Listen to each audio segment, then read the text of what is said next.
my life in Washington, D.C. I'm India from Indiana. This is my fiance. We're on fall break. We're teachers, so we're here on fall break. I wanted to come visit the Capitol. How do you like the Capitol so far? It's pretty interesting. It's beautiful places, beautiful buildings. It's really interesting that like you get, I don't know, 4 blocks outside of the Capitol, you start seeing a lot of homeless people. So that was really interesting to us. We gave the guy some food, you know, there's not too much that we can do, but it's like that in every city is what I've noticed. Exactly. So I heard you went to the African American Museum today. I did. So what do you think of it? Okay, so I read books, right? So I've read a lot of books about this and I've done a lot of studies on it. So it was really cool seeing a lot of what I've read about, the artifacts from it. It was really interesting seeing so many non-black people there. I don't know why I expected it to just be a lot of black people come and learn about us. It made me feel a pride that I didn't know that I had to see people who are not African American coming to learn about African American contributions to the country, it's interesting because I never thought about the fact that I am black and I learn about non-African American contributions all the time. So why should I be surprised that non-African American people are learning about African American contributions, if that makes any sense? Did you find it to be an emotional experience?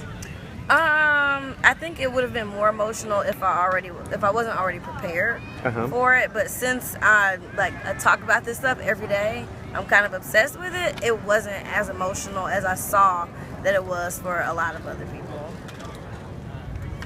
Museum, which is what it's being called right now, right? The African American history, culture and history. In Indiana, you don't have allies like that. I think that might be a Midwest thing where you just stay in your lane. So you don't worry about what your neighbor is going through because it's not you being affected by it. So it's outside of my realm of experience to even see people who don't look like me care about my plight. I mean, well, of course there are people who don't like me who care about my plight, but like I saw families. I saw a white lady and her white husband, her white kids walking through that museum. And that was really powerful to me because maybe these kids are going to grow up and see my nephews and nieces a little bit differently from the kids who I grew up with, how they saw me. Right.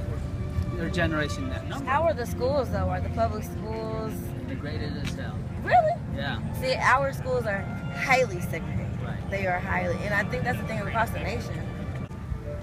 Associate with but I go to an integrated school and I made the varsity basketball team and I'm white.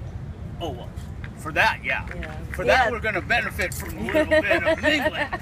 Yeah. The privatizers, they want to break it apart and privatize education. So they're going to make it so that it's failing. So there's no reason that the capital city has failing schools.